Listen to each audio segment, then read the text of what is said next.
So, but you can look at the figures, and they are quite radicalizing.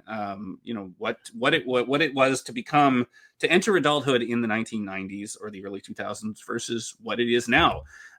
You only need to look at, and my book sort of looks into relatively real estate prices. This is when I'm speaking against, and this happens to me a lot.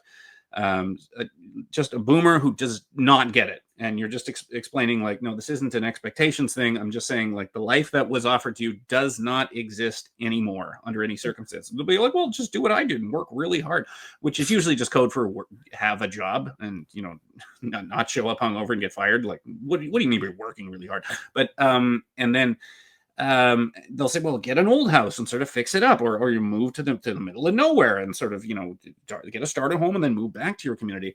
And then I say, well, just look at, here's the average price, here's the average wage now. Here's what the average inflation is, like 10 to 15 times higher than it was now. So just these are raw figures. This is data. This is not lying.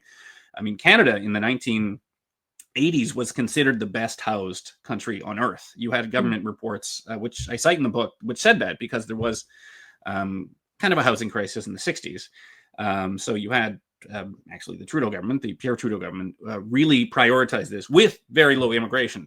So you had crazy levels of home building right through the 1970s, to the point where you were getting like 250,000 units per year. All those sort of 4-story walk-ups we're all familiar with the sort of 70s aesthetic in most suburbs of sort of Canadian urban cores, mixed with like an immigration per year of like 40,000 people. You do that for a decade, yeah, everybody has a home at a relatively good price.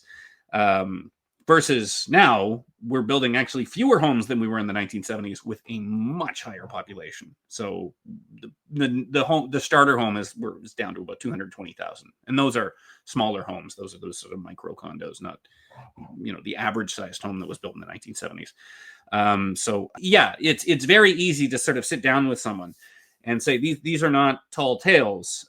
Just on the pure numbers, yes, it was preferable in certain senses, definitely to live now. So what I'm seeing is when I speak about sort of young Canadians or immigrant Canadians sort of going towards conservative options, all they're asking for is, can you please take us back to the Canada of around 2014? Just everything that's happened in the interim, maybe keep the free weed, but we just want all of this to sort of stop, and I'm going to go back to where that was because that seemed nice.